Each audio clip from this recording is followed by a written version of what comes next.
ધોરણ 11 કોમર્સ, વિષય નામાના મૂળ તત્વો, પ્રકરણ 8 ખાતાવહી અને ખતવણી. અગાઉના પીરિયડની અંદર આપણે ખાતાવહી કોને કહેવાય, ખતવણી કોને કહેવાય, ખાતાવહીનો નમૂનો, ખાતાનો નમૂનો અને ખતવણી કેવી રીતે કરાય તે જોઈ ગયા હતા. બરોબર. હવે દાખલા નંબર 5 અહીં 5માં કીધું છે આપણને આમનોંધ લખી જરૂરી ખાતા ખોલી ખતવણી કરો. બરોબર. તો વિદ્યાર્થીઓ, આજે હું તમને દાખલા નંબર 5ની અંદર પહેલાં આમનોંધ લખવાની છે અને આમનોંધ ઉપરથી ખતવણી કેવી રીતે થાય છે તે નક્કી કરવાનું છે. બરોબર. તો એ તમને શીખવાડું છું. તો અહીંયા હું અડધો દાખલો હું કરું છું. આમનોંધ છે તો આગળ આપણે આમનોંધ ભણી ચૂક્યા છે, એટલે બાકીનો અડધો દાખલાની આમનોંધ તમારે ઘરે કરવાની છે અને એની ઉપરથી ખતવણી કેવી રીતે થાય છે એ જોવાનું છે. તો તમે ખાસ ધ્યાન રાખજો, અહીંયા આગળ ખતવણી કેવી રીતે કરવામાં આવે છે તે. બરાબર. તો સૌથી પહેલાં આપણે આમનોંધ લખીશું. બરાબર. તો આમનોંધ કેવી રીતે લખાય તમને ખબર છે આપણને. બરાબર. તો પહેલાં આપણે આમનોંધ લખીએ. આમનોંધનું ફોર્મેટ જોઈ નાખીએ આપણે. અહીં તારીખ આપી છે આપણને, તારીખ નથી આપી, સીધો ક્રમ આપેલો છે આપણે. તો આમનોંધના ફોર્મેટમાં આપણે ક્રમ લખીશું.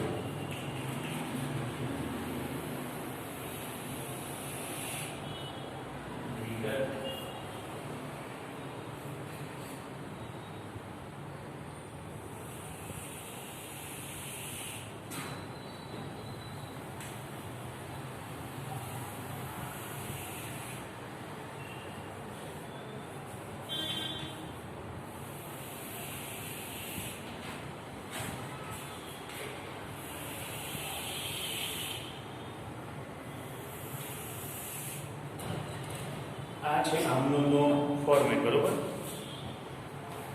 તો હું તમને 4 વ્યવહાર સુધીની આમનોંધ લખું છું અને એની ખતવણી કેવી રીતે થાય છે એ બતાવું છું. બાકીનું આગળ તમારે કરવાનું છે. બરોબર. ધ્યાનથી જોજો. પહેલાં આમનોંધ લખતા તમને આવડી ગયું હશે. બરોબર. એની બધી ખતવણી કેવી થાય તે તમને સમજાવું. તો સૌથી પહેલાં આપણે આમનોંધ લખવાની. શું વ્યવહારની જેટલી આમનોંધ આપતી હોય તે આપણે આમનોંધ લખીએ. તો સૌથી પહેલી આમનોંધ, બરોબર, કે ધંધામાં 3,30,000 ધંધામાં લાવ્યા. ધંધામાં લાવ્યા છે આપણે તેની આમનોંધ રોકડ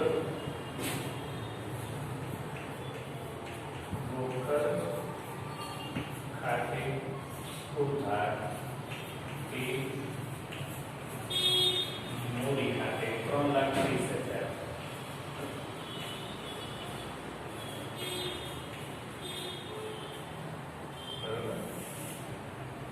પછી કીધું છે 2,30,000 બેંકમાં ભર્યા.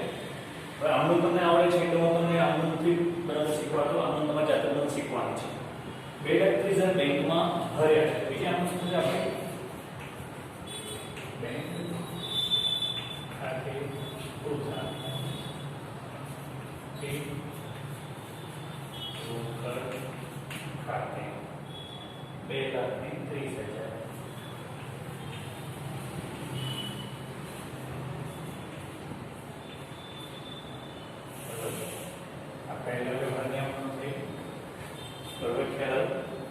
પછી બીજું કીધું છે રોકડ ખરીદી 85,000.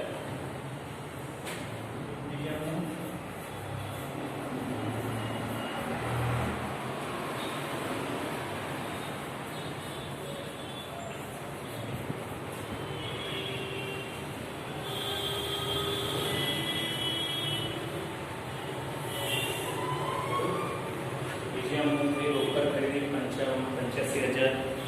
બરોબર. ત્રીજું અજમલ ફર્નિચર માર્ટમાંથી 11,500નું ફર્નિચર ઓફિસ માટે ફર્નિચર ખરીદ્યું છે અને ઉધાર છે. તો અહીંયા આગળ ફર્નિચર ખાતે ઉધાર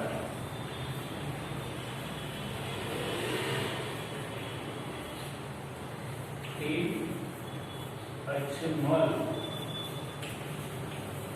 ફર્નિચર માર્ટ ખાતે કેટલા જણનું ફર્નિચર છે? 13,500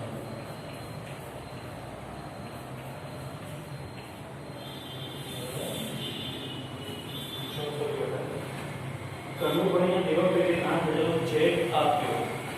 કનુભાઈના દેવા પેટે 8,000નો ચેક આપ્યો છે. તો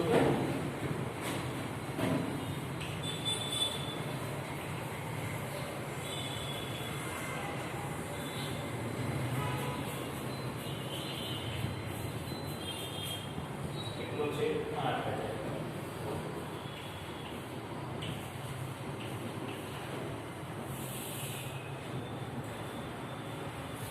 હવે જો ચાર વ્યવહારની મેં આમનોંધ લખી છે, એ આમનોંધ જોઈ લો અને આની ઉપરથી હું ખતવણી કેવી રીતે કરાય એ તમને સમજાવું છું. બરોબર? તો હવે જો હવે આપણે આમનોંધ લખી, આની ઉપરથી ખાતા બનાવવાના. તો કેટલા ખાતા બનાવીશું? રોકડ ખાતું, રોકડ બીજી વખત આવે છે આ પણ એક જ બનાવવાનું, બીજું નહીં બનાવવાનું. તો આપણે ખાતા કેવા બનાવશે? જો આ 1 નંબર રોકડ આવ્યું, અહીંયા રોકડ આવ્યું, રોકડ આવ્યું તો રોકડ નહીં. પછી આ મૂડી 2 નંબર, મૂડી છે બીજી વખત નથી, બેંક એટલે બધા છે 3 ત્રીજું ખાતું, રોકડ આવી ગયું, ચોથું ખરીદ ખાતું, બરોબર, રોકડ આવી ગયું, ફર્નિચર આવી નથી આવ્યું, 5મું ખાતું, 5મું ફર્નિચર, અજમા નથી આવ્યું, એટલે 6મું ખાતું, 7મું કનુભાઈ આવ્યું છે નથી આવ્યું એટલે 7મું ખાતું, બેંક ખાતું આવી ગયું, બેંક ખાતું આવ્યું છે એક વખત આવી ગયું. બરોબર? તો આપણે 7 ખાતા બનાવવા પડશે. ખ્યાલ આવ્યો? 7 ખાતા બનાવીશું આપણે અને એ 7 ખાતામાં આપણે ખતવણી કરીશું. 7 ખાતા બની ગયા આપણે. જો હું દરેકમાં તારીખ વિગત બેંક નહીં લખું, જો લખી નાખું. બરોબર? તારીખ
વિદ્યાર્થીઓ તમને જો ફરીથી અહીંયા આગળ સૂચક ખાતા બનાવું છું. હવે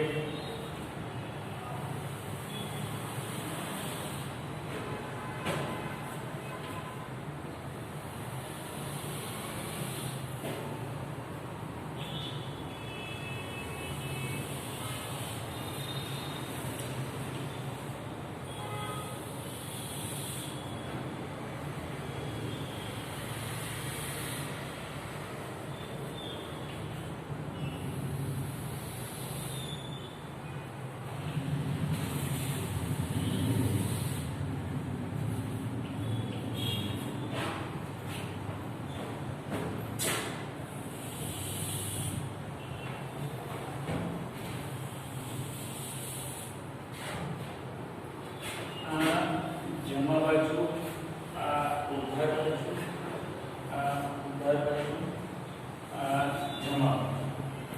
જોજો વિદ્યાર્થીઓ ધ્યાન રાખજો.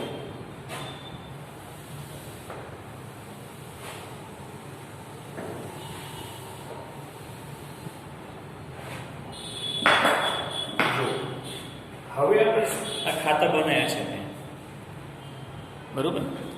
તો આ પેલા ખાતા બનાવ્યા છે 7 ખાતા. એક ખાતું એક જ વખત હતું. પહેલા રોકડ ખાતું આવ્યું છે, તો પહેલા આપણું રોકડ ખાતું,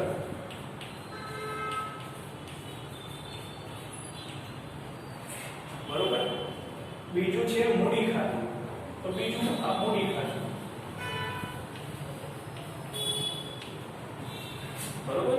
લાઈન સાથે જવાનું. બીજું બેંક ખાતું, તો અહીંયા બેંક ખાતું.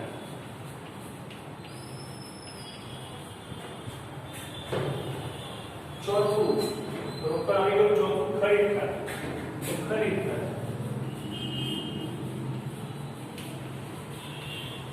બરોબર? પાંચમું ફર્નિચર નું ખાતું, તો અહીંયા અંદર ફર્નિચર ખાતું. હવે છઠ્ઠું અજવલ ફર્નિચર માર્ટ નું ખાતું.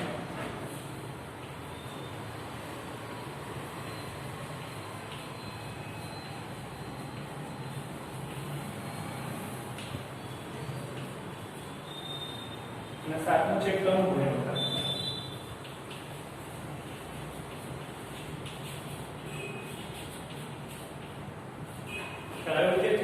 તો પહેલા આવી રીતે આંગણ ઉપરથી બનાવતા હોય તો જેટલી ખાતા આયા એક ખાતું એક જ વખત બનાવવું છે. બીજી વખત આવતું હોય તો બીજી વખત બનાવવાનું નથી.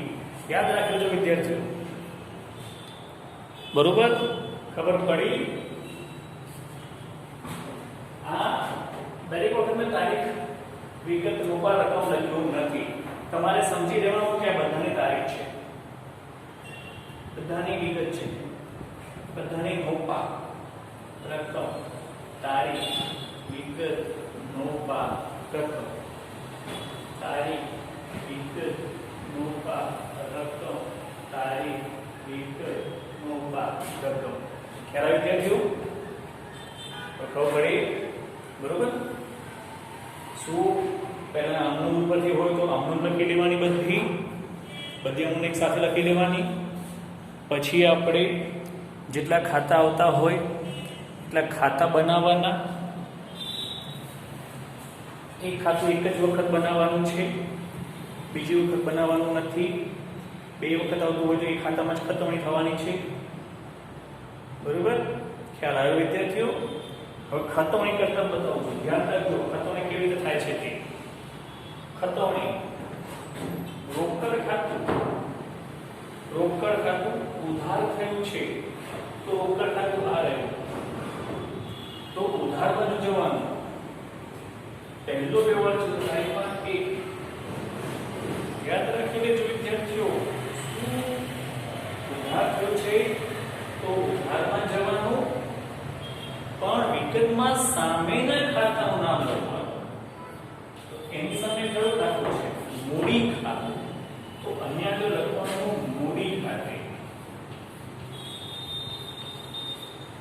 રકમ રોકડ નીકળી 33.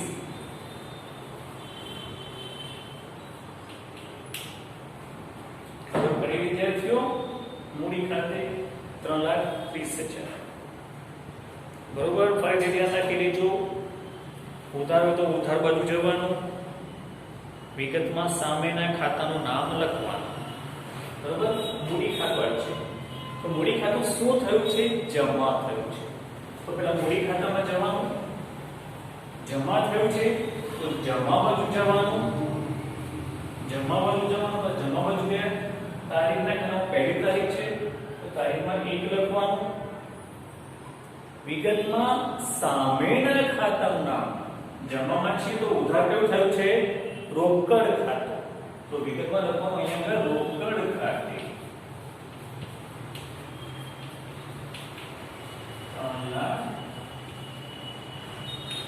3,30,000.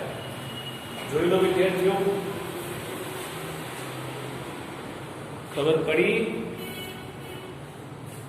બરોબર?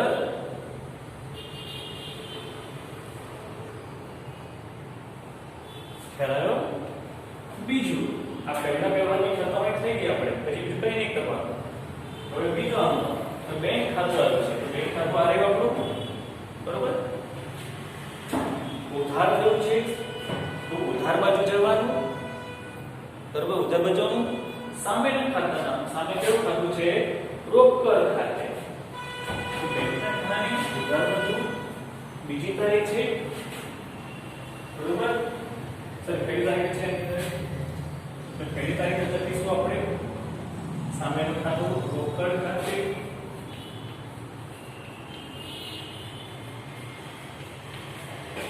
બેના 30,000. બરોબર. રોકડ ખાતું ફરીથી હતું તમારે તો ફરી રોકડ ખાતામાં જવાનું આપણે. બરોબર.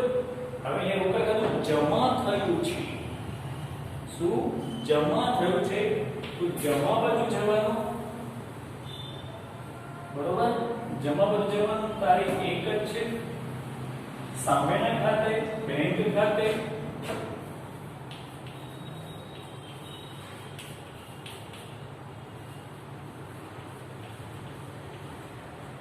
પહેલા 30,000.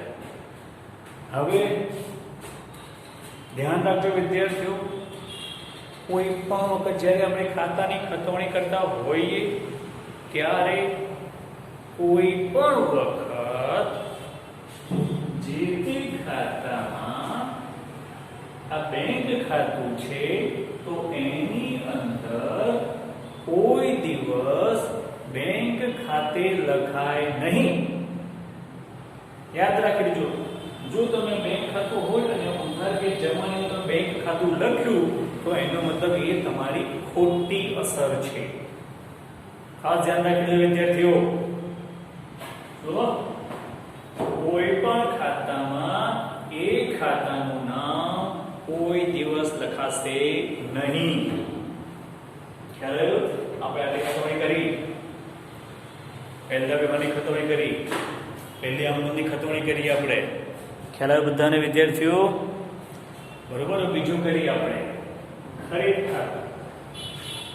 ખરીદ ખાતું ઉધાર થયું છે, ખરીદ ખાતામાં જવાનું, ઉધાર બાજુ જવાનું. 2 તારીખ છે, 2 તારીખ સામેના ખાતાનું નામ. તો સામે કયું ખાતું છે?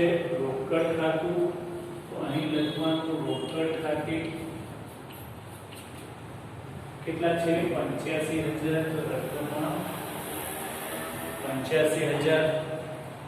ખ્યાલ આવે વિદ્યાર્થીઓ? બરોબર. હવે રોકડ ખાતું આવ્યું પાછું.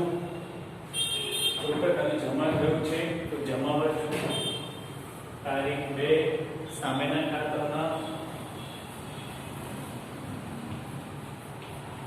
ખરીદ ખાતે 85,000 જોઈ લો.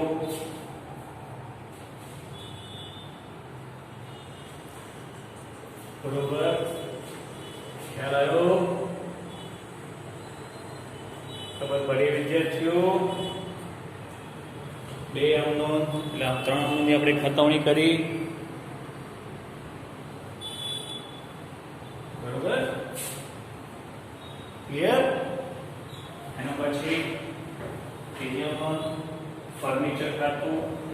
ફર્નિચર ખાતામાં જવાનું. ફર્નિચર ખાતામાં જવાનું. ઉધાર છે તો ઉધાર બાજુ જવાનું. સામેના ખાતાના સામે કયું ખાતું છે? અજમલ ફર્નિચર માર્ટ ખાતે. એટલે અજમલ ફર્નિચર માર્ટ છે ને, માર્ટમાં. બરોબર. તો અહીંયા આગળ લખવાનું અજમલ ફર્નિચર માર્ટ ખાતે. કેટલી રકમ છે? 11,500. ખ્યાલ આવ્યો વિદ્યાર્થીઓ? ધ્યાન રાખી લેજો. અહીં તારીખ નથી, આપણે ક્રમ લખીએ છીએ. આપણે તારીખ આપીએ તો તારીખ લખવાની, જે તે વ્યવહારની તારીખ હોય એ લખીશું આપણે. બરોબર. પછી અજમલ ફર્નિચર માર્ટ આવ્યું, એ ખાતું જમા થયું છે તો જમા બાજુ જવાનું. તારીખમાં 3 તારીખ. બરોબર. સામેના ખાતાનું નામ તો સામે શું છે? ફર્નિચર ખાતે. તો લખવાનું ફર્નિચર ખાતે. રકમમાં 11,500. ખ્યાલ આવે વિદ્યાર્થીઓ? જોઈ લો એકવાર. બરોબર, ખબર પડી? હવે ચોથી તારીખનું કનુભાઈ ખાતે ઉધાર થયું છે, તો કનુભાઈના ખાતામાં જવાનું. ઉધાર થયું છે કનુભાઈ ખાતે, ઉધાર બાજુ જવાનું. તારીખમાં 4. સામેના ખાતાનું નામ, તો જમા શું છે? બેંક ખાતે, તો અહીંયા લખવાનું.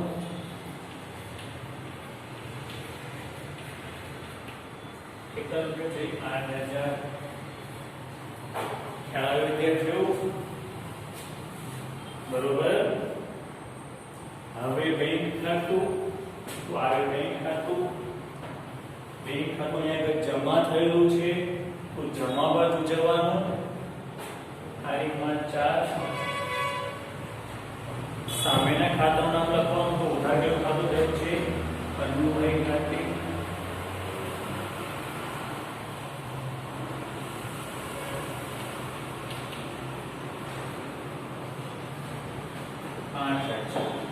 ખ્યાલ આવ્યો વિદ્યાર્થીઓ?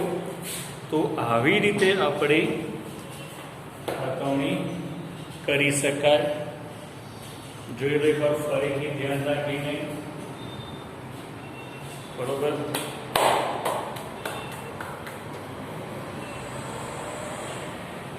ફરી કહી દઉં, કોઈ પણ ખાતામાં ચૂકવણી કરતા હોઈએ, શું? કોઈ પણ ખાતામાં આપણે ચૂકવણી કરતા હોઈએ તો કોઈ પણ દિવસ તે ખાતાનું નામ કોઈ દિવસ લખાશે નહીં. લખી રાખજો વિદ્યાર્થીઓ. રોકડ ખાતું હોય તો કોઈ દિવસ એ ખાતામાં રોકડ ખાતે લખાય નહીં. મૂડી ખાતું હોય તો એ ખાતામાં કોઈ દિવસ મૂડી ખાતે લખાય નહીં. બરોબર. જમા બાજુ ચૂકવણી કરતા હોય તો ઉધારનું નામ લખવાનું, અને ઉધાર બાજુ ચૂકવણી કરતા હોય તો જમા બાજુનું નામ લખવાનું. ખ્યાલ આવે વિદ્યાર્થીઓ? તો ખાસ આ 5મો દાખલો જોયો આપણે, દાખલો 5. તો હવે તો હોમવર્કમાં તમારે બાકીના 4 વ્યવહારો છે એની આમનોંધ લખવાની. શું? બાકીના 4 વ્યવહાર આમનોંધ લખવાની અને એની આવી રીતે ચૂકવણી કરવાની. શું આજનું તમારું હોમવર્ક છે? જોઈ લેજો. બરોબર.